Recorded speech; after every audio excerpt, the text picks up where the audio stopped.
Oke, assalamualaikum warahmatullahi wabarakatuh ya. Ini saya kedatangan Vario Karbu, Mas. Ini kata pemiliknya ya. Double starternya ini kadang bisa, kadang tidak.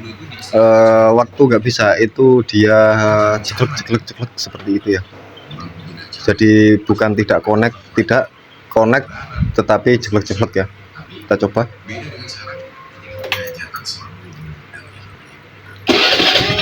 Nah, ini posisi bisa, Mas. Kadang tidak bisa ya kata pemiliknya.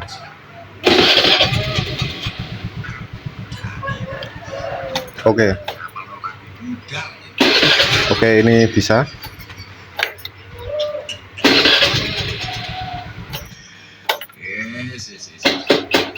Nah, ini. Nah, kata pemiliknya seperti itu ya.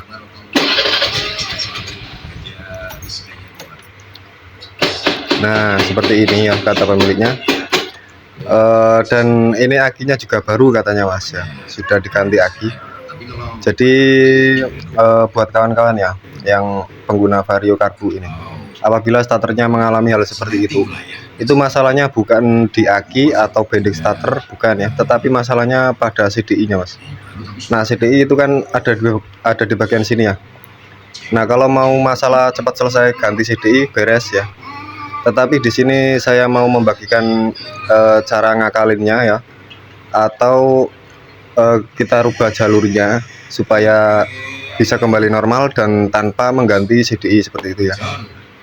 Jadi tidak mengeluarkan biaya sepeser pun. Oke, jadi kita harus bongkar dulu cover bagian depan ini, Mas.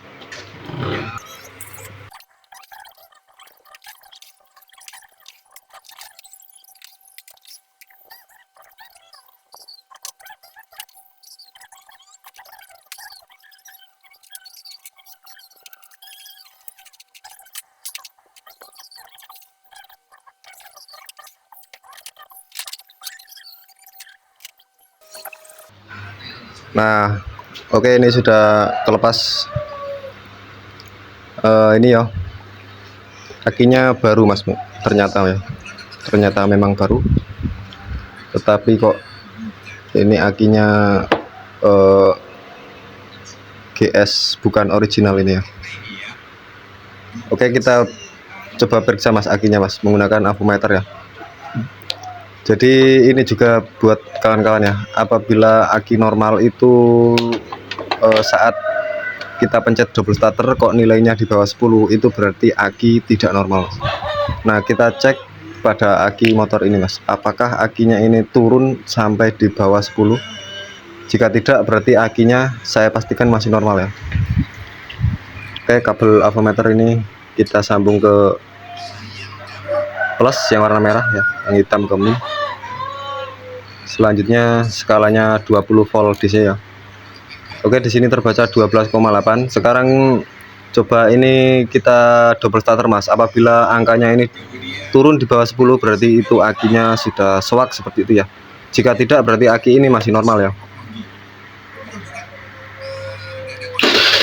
Oke, di situ terbaca 11 ya. Tidak turun di bawah 10, tidak ya. Jadi saat tombol starter dipencet tidak turun di bawah 10, berarti masih normal ya.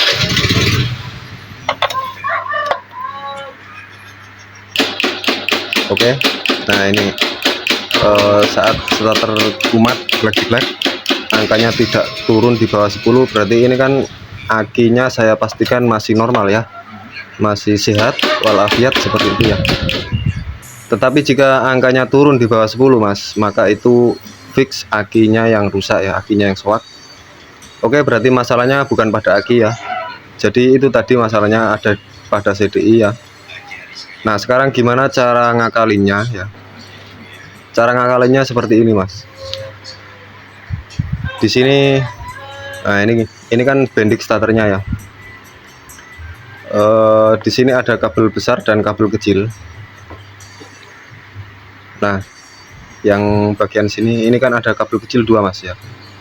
Kuning laras merah dan merah laras hitam ya. Nah, ini kita potong saja, Mas ya. Dua-duanya kita potong, terus kita ambil lagi yang kabel ini. Nah, ini kabel kuning laras hijau ya, ini. Nah, itu kita lepas atau dipotong juga bisa ya, terserah. Oke, saya lepas dulu Mas.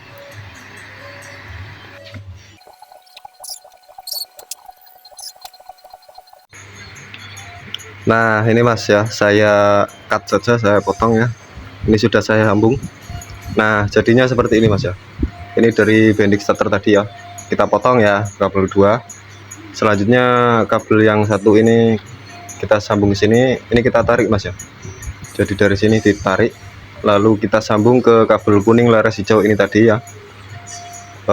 Tetapi yang soket cewek ini Mas ya, ini kan soket cewek ya, bukan yang soket cowok, bukan ya, tetapi pada soket cewek ini kita sambung ke sini ya. Ini saya lepas supaya nggak ngerusak aslinya ya, sewaktu-waktu distandarin kan bisa ya, atau dipotong juga bisa, terserah sama. Lalu disambung seperti ini. Selanjutnya untuk kabel yang satunya ini kita sambung ke masa Mas, kabel hijau ini kan masa ya, atau bisa juga ke min aki juga bisa, tapi ini saya sambung ke sini ya. Nah, sudah seperti itu saja Mas caranya ya. Sekarang kita coba ini tadi ya, terus kita pasang kembali soketnya. Sekarang kita coba Mas. Oke, starter langsung jreng langsung ya.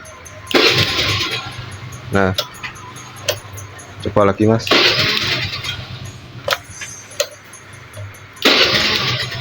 Oke.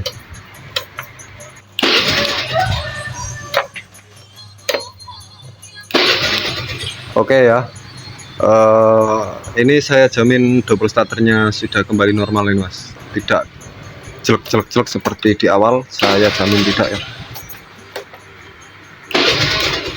Oke, sudah mantap ya.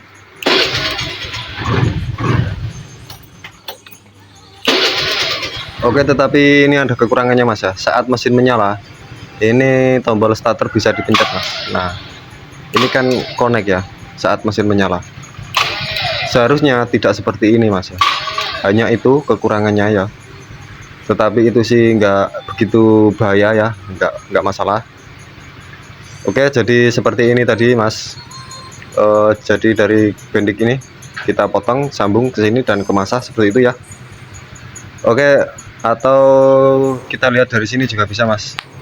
Nah, ini kan di sini ada rangkaian sistem starternya Vario ya. Jadi seperti ini adalah rangkaian standarnya Mas. Nah, ini dari kunci kontak ya.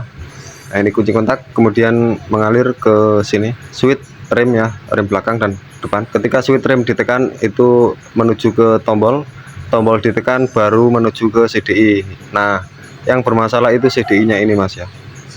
Oke, kemudian ini tadi kita potong ya, dan kita sambung ke sini. Jadi dari kabel bendix starter ini, yang kabel kecil ini kita potong dua-duanya ya. Kemudian yang satunya ini kita sambung ke kabel hijau laras kuning tadi ya. Ini dibolak-balik sama aja Mas ya, mau yang ini disambung sini atau yang satunya juga sama ya, dibolak-balik sama aja ya, tidak masalah. Kemudian satunya ini ke bodi ya, atau ke masa, seperti itu Mas. Jadi yang bermasalah itu CDI ini ya, yang bermasalah ya.